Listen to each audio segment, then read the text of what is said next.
Friends, here's part 2 of our interview with legendary Moldovan politician Kirby Russia, who's been at the top of the chain, basically.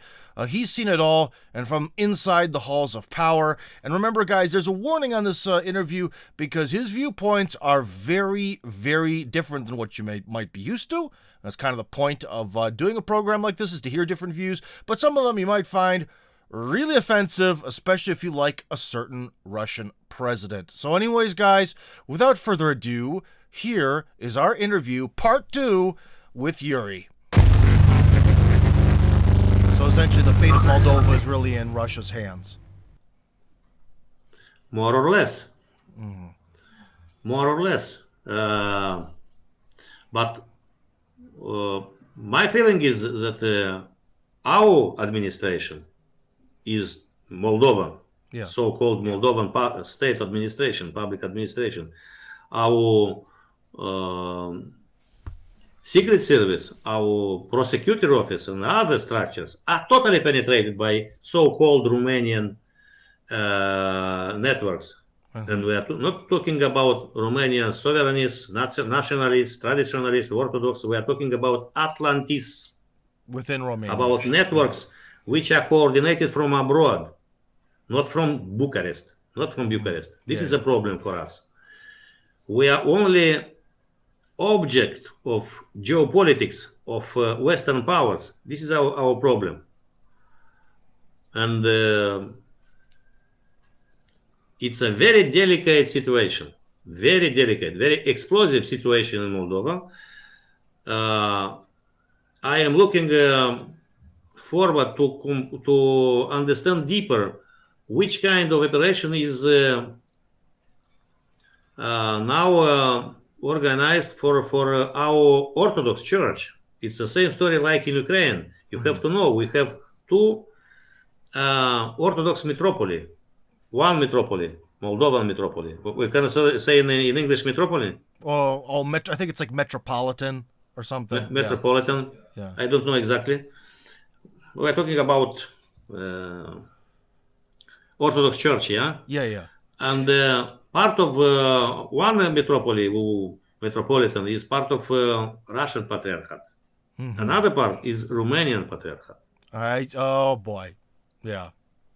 It's a special geopolitics. And now we are discovering that our government, or their government, our mercenaries who are ruling the country, are offering to Bessarabian metropoly, which is obedient to Bucharest, several very important buildings, historical buildings from central area of Chisinau, our capital city, to this church. Why? Because signal is received. Yeah. Why our chief of our, or head of our metropolitan, if it's the word is correct, is doing them permanently in Bucharest? Negotiation, how to arrange it. In Ukraine, Atlantis are destroying Russian Orthodox Church and annexing so-called Orthodoxy, Ukrainian Orthodoxy, to Atlantis interests by strategical and ideological reasons. The same story is happening now in Moldova. Slowly, smoothly, silently, but I am feeling it. And I have a lot of friends as priests and monks. A lot of friends. They are very tensioned. Yuri, what do you know about it? What do you receive about it? Where is our future? We have to revolt somehow. We have to only accept it. I don't know. I am not priest. I am normal Christian Orthodox. But believe me, it's not by accident. It is because Russia became much more weaker in our region than several years ago. The vulnerability of current Russian administration can be determined by this kind of signals. No. You see?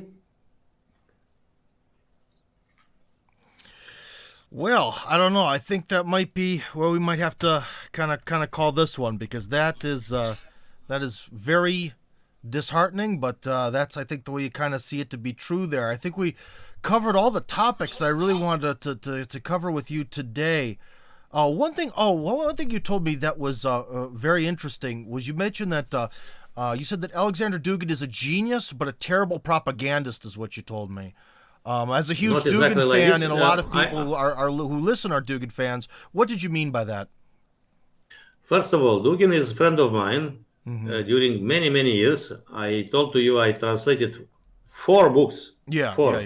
The fourth political theory, the theory of multipolar order,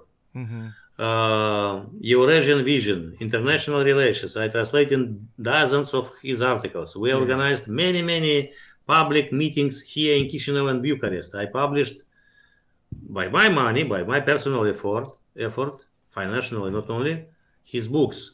He is the most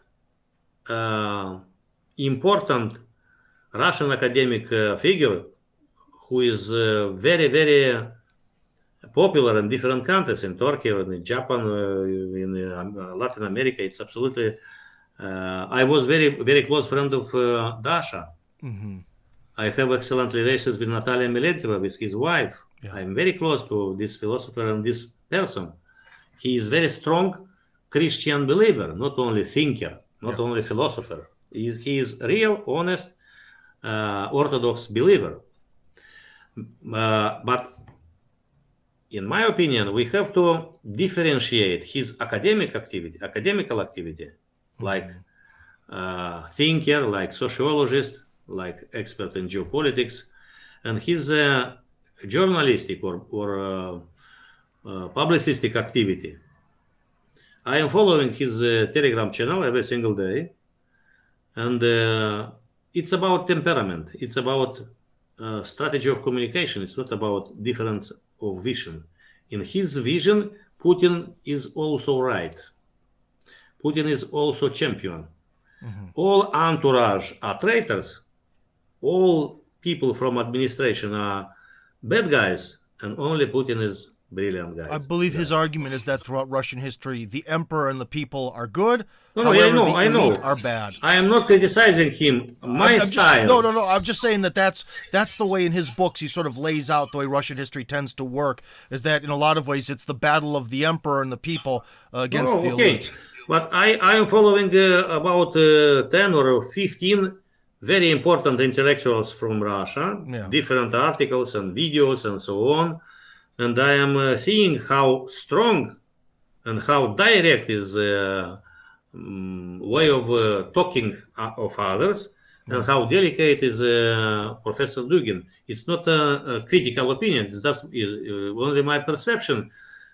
My style is to be more direct, frontal criticism.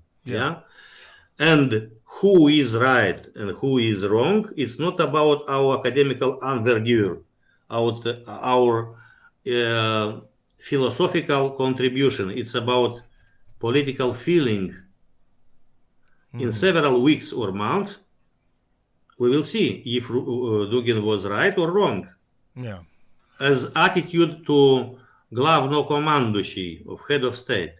My opinion is that Putin is counterproductive for Russia, but he is a hostage of his team. Well, he wrote that whole book, which in English is Putin versus Putin, where you may have been the translator of that into Moldovan, but he sort of writes an entire book about how, which I think actually is kind of relevant to our conversation about how half the time Putin does these things that are really good for the Russian nation, in his opinion, and generally in my opinion, and then sort of half the times he kind of plays ball, what we call in American English, plays ball with a lot of these sort of Western norms and expectations and all that. Look, Tim, I agree with you. I studied this book, Putin versus Putin, lunar and solar and so on, seminar, and half patriot, half liberal, half stupid, half clever. Okay, it's a very interesting intellectual exercise. That's it. Only intellectual exercise. Because if you are integral man, you cannot be half liberal, half patriot. You are or liberal or patriot. My opinion. Well, okay. Well, how about Another aspect. Yeah. We have to differentiate the public talking of Putin and the real facts. Yeah. When we are looking of results, it's zero. Discourses, super. Zero. Oh, come on. If it was zero, we'd still be living in Yeltsin-style Russia. If it was zero, it's the same. It's the second way Yeltsin. He would have helped the West break up Russia into all these different little chunks. He would have given history. It would be the end of like the Fukuyama thing, the end of history. If Putin was zero, the end of history would still be the norm. It would be the way things are. This is one where I'm sorry, with all due respect, I can't agree with that.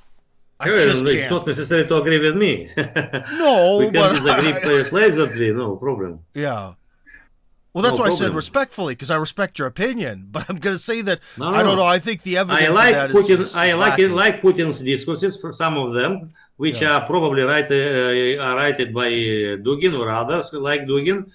But I don't like the manner of administration, because when we have 100 billionaires around you, and you have a tragic situation of your people, social, economical. We have a very specific structure of power and economy. Yeah, this is a problem. This is a problem for me. Well, but if we think about Putin's behavior, let's just say, for example, I had the interesting chance to become the leader of the Congo. So I go down to the Congo in Africa, and for some reason they make me the leader. And I'm going to be surrounded by all the IMF guys, plenty of people with a little bit of Soros in them and all this stuff. There's no economy. Things are real tough there, unlike Rwanda. Rwanda's kind of on an uptick. But anyways, in the Congo, well, if I was the president of the Congo, or the leader or ruler, emperor, whatever you want to call it, at some point, and pretty often, when the country is that weak, I'm going to have to do a lot of butt kissing with the Atlanticists, the IMF, because if I don't do that, I'm dead. Maybe literally as in being killed, or my presidency is over. And I think with Putin, you could kind of see that there was more butt kissing and sort of playing up at the beginning, and it becomes less and less and less. And one of the major shifts is this sort of special military operation, which meets up with Dugin's theory about how Putin kind of does it both ways, where it's like, well, we're going to start this war to prevent the Ukrainians from a massive attack, but we're not really going to fight, 100%. I think that things are actually a little bit more like, you can't just stand up for your rights in politics or you'll get shot, especially when you're like a tiny minority. If you allow me, Tim, please do. I'd like to say several words about Agenda 21. Oh yeah, that's one thing. Sorry, I skipped over that. That was on the official sort of list of topics to talk about. Yeah, and I definitely know my audience loves to hear some more insider information about that. That's for sure. So yeah, please do. Unfortunately, all of us are insiders because we are under the same great reset on international level. Yeah. And all my talking today is zero in comparison with the importance of Agenda 21. I will start with this special operation called Plandemic COVID-19, which was a joke, macabre joke, dirty joke of Illuminati, of demonic power, infernal power, which are controlling collective West and peripheries of collective West. Yeah. And I was absolutely shocked, absolutely surprised 3 years ago when I discovered US, Russia, China, Iran, Syria, and I used to be in Syria and talk directly with Assad. Yeah. All countries, except 4 African countries, leaders of these countries were killed by provoking hard attack. And insular state in Caribbean Sea. I forget it. Hawaii. Not Hawaii. I will remember it. You mean Haiti? All people. Haiti? Haiti, exactly. Yeah. Haiti. President was killed with his wife by American mercenaries. Why? Because he said no to Pfizer. If we are able to understand the meaning of this special operation, we have to say or recognize that it is about depopulation, reduction of population. It is Malthusian project, yeah, and that's why I made several videos in Romanian and Russian, and I affirmed that we can talk about the final station of geopolitics. Geopolitics means conflicts, concurrence, cooperation between different centers of power. My opinion, I could say my conviction is that people who are really are controlling the world are tolerating frictions, even wars, horizontally between different countries. Cooperation, wars doesn't mean you are yuan, you are dollar, you are African, because you are it Asian. reduces the population. Absolutely, not only, but to create the illusion that it exists international process with different way of thinking, with different center of power. When we are looking of the last visit of Xi Jinping in Russia, you saw white masks and black masks. Yeah, it means obedience, subordination to the same center of power. Every single normal, serious man in this world now, after 3 years, know very well it's about collective assassination by injection. If you want, for your audience, I have to quote only one important book on this subject. Murder by Injection. Murder by Injection. Eustace Mullins, very famous American author. Murder by Injection. We have to re-evaluate our knowledge about the history of so-called vaccination, so-called big pharma, Rockefeller clan. Why Rockefeller family invented big pharma? Why they invented mass vaccination? It's not about money. Money are only instrument of this kind of geopolitics and international games. Well, you mentioned it's powers. The whole Malthusian thing. Yeah. And we have in Russia, like in Moldova, like in US, like in EU, like in China, the same story. We have very interesting person. His name is Alexander Ginsburg. Oh, we've heard about him. Institute Gamaleyi. Do you remember the Putin's 2 injections? Booster and so on. Yeah. What it means? Putin was obliged to say it. You know the position but of also the day the special military operation started was the day all the COVID restrictions vanished. No. Yeah. So you know what I mean? No. You have to know. You are living in Russia. That COVID operation is continuing. COVID operation has only one important role in this total war against humanity: depopulation and obedience. If you are looking on dynamic of dying people from heart attacks and the composition of so-called vaccines and so on, it's enough for you. Another aspect. In 2015, UN adopted by unanimity a special convention.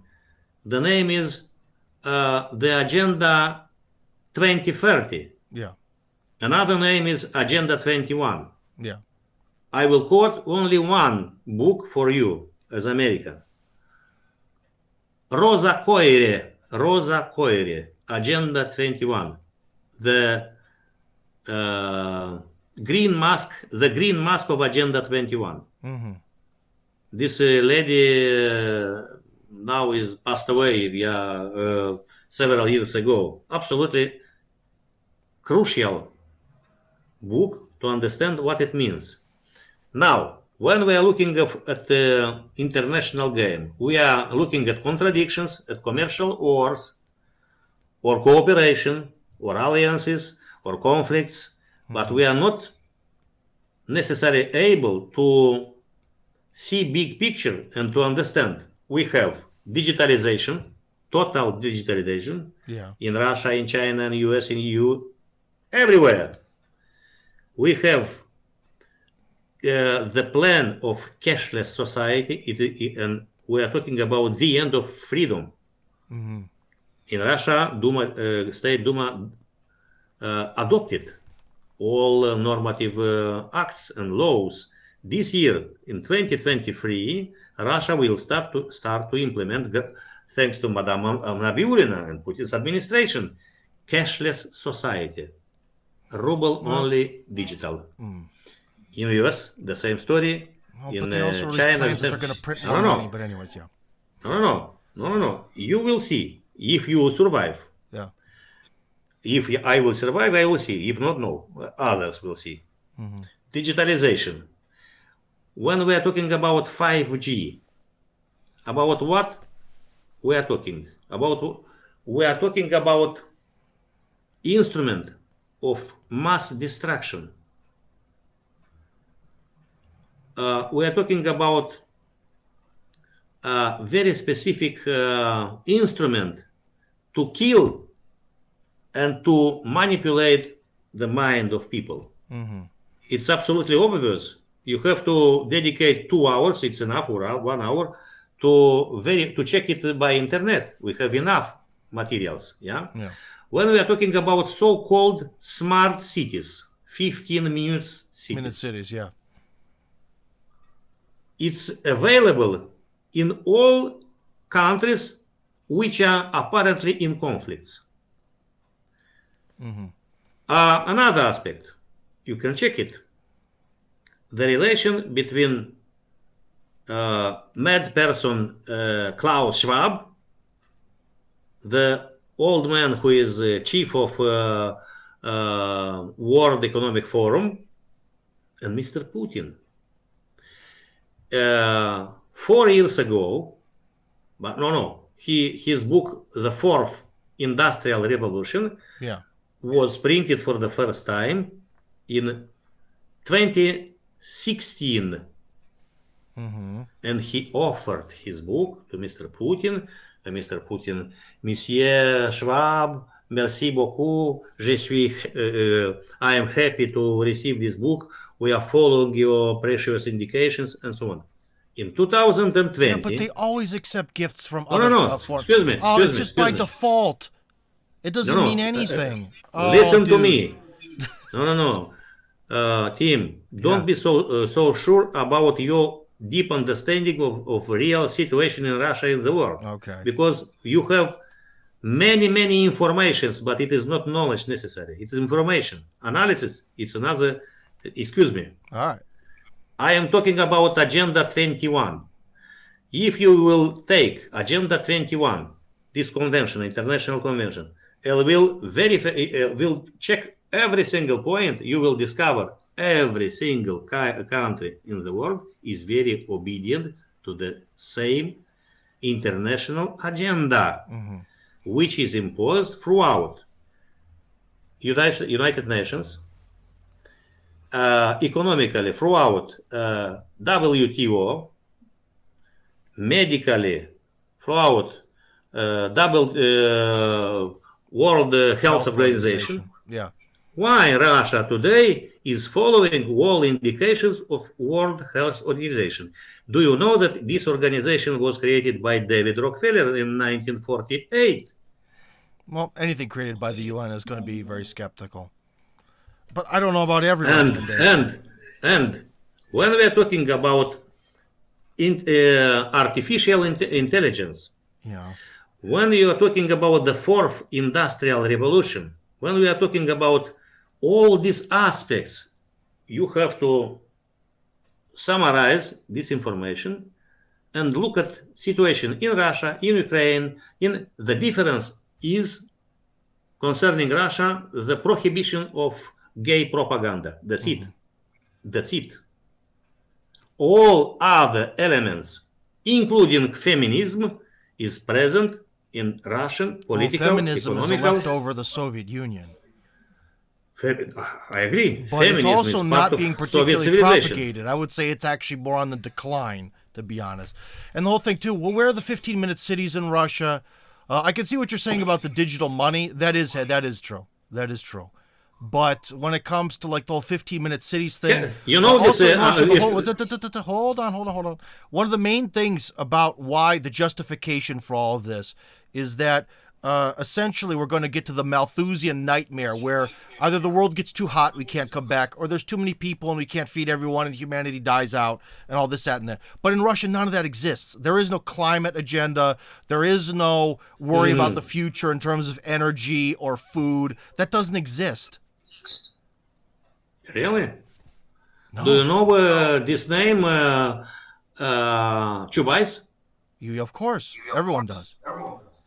Do you know this which kind of function he detained during several years before he came to Israel? Well, Rosatom. No, he was not Rosnano. Rosatom was Kirienko, his partner from the same network, mafia, anti-Russian mafia. His responsibility as advisor of President Putin was sustainable development, climate changes, and the relations of international. And where is he now? Pardon? And where's Chubais now? On the beach. He received the thing. No. Sorry. He used to be in this position till 2021. Yeah. I don't know who is now in his position, but don't tell me that Russia is not part of climatist agenda. It's not true. Well, it's not paying any carbon taxes. Russia is recognizing existence of chemtrails. I didn't receive this kind of messages, but I had send you several links with Russian intellectuals and scientific people who are talking about it. What it means chemtrails, for example. So my conclusion is that we have only one globalist agenda which is imposed to every single country, despite of these apparent conflicts, and conflicts are real. Concurrence is real, but it is only horizontal interpretation of international relations. We have only one center of power, which is controlling every single governance. We have very important person in. Okay, wait, hold on. Then just because before we go here, you have to forgive me. I had surgery the other day. I don't feel too good. So let me just ask you one question. What is the necessity to have this horizontal structure with one real power at the top? Why bother? It's so unnecessary. It's so many extra steps that slow down all of these processes that these Schwab guys want. Why do it that way? What's the point? It's much, much more difficult. No. In order to manipulate naive people. Why we have... Wait. No, stop. Naive people, they don't matter. They have no power. Who cares what some homeless guy thinks on the street? They don't matter. No. Look. It's to convince me? That's what this is all about? I don't think that matters. No, I am not convincing you. I hope people who are following your public interventions are able to check my point of view by investigating these opinions and to see Yuri Roshka is crazy or he is right. That's it. That's it. Well, again, so the reason that we have this massive sort of horizontal power where there's still wars. No, these I will fake, explain you in another way. Yeah. Excuse me. We have so-called multi-party system. Okay? Yeah. Pluralistic, so-called pluralistic liberal democracy. Yeah? Yeah. The owner of money, the globalist plutocracy, is not interested who is formally president or prime minister or others. The only interest is to follow the main principles and rules of economical power on the global level. Are you in favor of free trade? Are you in favor of the status of your national bank? Mm-hmm. Are you in favor of so-called Bank of International Settlements in Basel? We're talking in English is Basel or no? Well, you can. Yeah, well, I've heard some people say Basel, we have to understand. Okay. Are you in favor of Washington consensus? Yes, if you in favor of neoliberal principles of organizing international trade, it's enough. But it doesn't matter. In the Republic of Moldova, we had so-called pro-Russian president on governance, and now is so-called pro-Western concerning general line of exercising power in economics, in medical issues, in other issues, in other domains, the same story. Okay. This is the problem. But well, here's one thing. Now, a lot of these people that are sort of the we could call them maybe the authors of these ideas, of this vision of the future. Don't their destinies sort of rest on the West? Because let's just say that hypothetically, things do actually go really bad in the West. The West falls apart. They can't move to China or Russia or Iran and maintain this game. I don't think it'll work that way. Their existence really, really relies on the West continuing to exist and being the dominant force. Not necessary. Do you remember who invented the Chinese miracle? No. Rockefeller, Henry Kissinger, Zbigniew Brzezinski. Well, do you think that they'd start? Do you remember this interesting academical institution, Roma Club? Well, one thing that helps is it really helps them being able to create influence from far away. Because what if, let's just say the West does collapse, things get really bad there. Where are they going to be physically present at? Where will they be? In Russia, in China, in India, it doesn't matter. They are extraterritorial mafia. They are not, they have not any roots, national, ethnical, and so on. Religious. I don't know about that. That is very contradictory to human nature. They are not going to be in backwoods China. No, I'll tell you that much. By their perspective. You know this concept, extraterritorial financial capitalism. Yeah. Extraterritorial power, yeah? Yeah. They are based in London, in New York, and other places. But yeah, they're based where it's safe for them. Because if those guys were to be in Russia, you don't think that someone wouldn't just want to cut their head off and take what they have? Or China, or Iran. No. The problem is if you have the holistic interpretation of war, it's okay. If we are trying to see fragmentary events, it's much more difficult to understand the meaning of this kind of games. We mentioned the country of Haiti earlier, and the French colonists there lived there for a very long time, very pleasantly. But I'll tell you what, when trouble came to Haiti, it was the French, aristocracy back in France, which was safe, that survived, and the French aristocracy in Haiti was beaten to death. You see, they couldn't, if there were trouble in France, they couldn't move the French elite to Haiti. Because that's essentially what would happen if the globalist elite had to start living in Russia, Iran, and so on and so forth. Can I recommend you 2 more books? Sure. we have very important American writer who cooperated with Anthony Sutton. Mm-hmm. He has two fundamental books about so-called technocracy. Yeah. His name is Patrick Wood. Patrick Wood. I am quoting only American authors, yeah? Patrick Wood and Anthony Sutton had written a book of like this about trilateral commission. Do you know? Trilateral commission.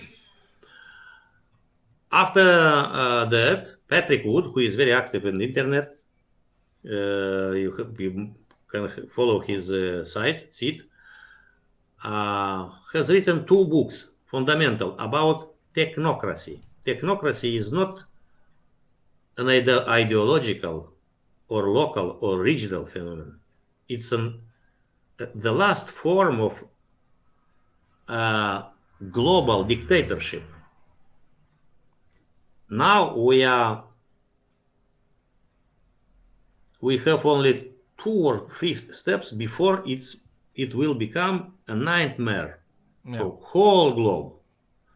You have to understand it and to try to see deeper which kind of things are happening for the first time in our human history. We are talking about the level of scientific and technical possibilities of global elite. It's not about our preferences or sympathies or cultural or religious feelings. It's about the infernal scientific and technical power which are under control of only few people who are controlling mind of not only chief of state and so on, of masses, by vibration, by radio waves, by electrophysical instruments, by Hollywood, by TV. Yeah. We have to know it. We are not paranoid, here's the thing. but we have... Okay, so we have to know it. If we're so small and so helpless, and there is this overwhelming giant force, what could any of us possibly do about this? The Revolt of Nations. We have two ways. Revolt of Nations, by what mechanism, if the elite of every country on earth control... Hold on. Stop. I gotta say this. A revolt of nations, if the elite and entire political class of every nation on earth are completely in the hands of the globalists, how could that possibly happen? I will respond to you in very shortly. First of all, our capacity to pray to our mighty God, Jesus Christ, because without help of God, we cannot save our human civilization. Yeah. We need to be obedient enough to understand the role, historical role of mighty God in human destiny. This is the first step. We must remain obedient to our mighty God, and we must to revolt against our rulers. Because if we will follow our liberal, legalist, democratic, peaceful way of survive, not to live normally, we will be killed. The problem of current civilization is excessive obedience, and capitalism is dissolving masculinity, the vigor of man. Yeah. That's why we are assisting now on feminization of men and masculinization of women. Yeah. It's not by accident. It's a special social engineering. That's why we became so unable to think and to act, to think and to react, to impose. And where I am not talking about masses, about billions, I am talking about small, serious, strong men who are able to sacrifice their lives but even before and to this happened, liberate nations. But even before this happened, the peasantry never rose up without someone to lead it. Agree? So then essentially, by that logic, we're doomed. It's over. Because there is no uprising of the common man. That has never happened in human history. I agree with you. We are not Marxists that to see the history like the contribution of people and so on and the proletariat. Of course. I am talking about our relations with God, with Jesus Christ, with Trinity. We have to recognize that all of us are sinners. Our ancestors are sinners. We are living in deprivation. We are living in total, and our way of thinking is our intellectual trap. We are hostages of this way of thinking, material, in political, economical, technical, social dimension, without any spirituality. Even people who are active Christian Orthodox believers, they are in church believers, but in society, it's a total schizophrenia. They are looking at TV. They are so fascinating by hedonist Western so-called civilization, anti-civilization. That's why we are so weak. It's about lack of. I am believer, Most of us are Christian Orthodox, or many Christian, or not necessarily Christian Orthodox. I'm talking about me. Which kind of problem I discovered, like as a person who is permanently in the church and so on. Our priests and we as believers, we lost our capacity to sacrifice ourselves for our creed, for our belief, for our values. This we became, all of us, bourgeois. We became mediocrities. We became people without will, without dignity, without spirit of fighters. Fighters as believers, not as criminals. That's why we are so weak. When we are talking about technology, and Dugin is very close to these ideas, as all European and not only European conservatives. Technique is not neutral. Technique is malefic. Technique is the part of diabolical game against humanity. We cannot win technique by technique. We cannot win infernal power by total dedication to our God, and it means internal power to be strong in our political fight, metapolitical and political fight. This is a problem. Excuse me. Maybe I don't know. sounds. You're kind of saying it's kind of like how the Japanese thought that one of their key problems against the United States was a lack of spirit near the end of the war. But it was also a lack of oil, materials, proper weaponry, industrial production. And you're essentially kind of arguing the Japanese position of, well, if our men had just a better fighting spirit, we'd win.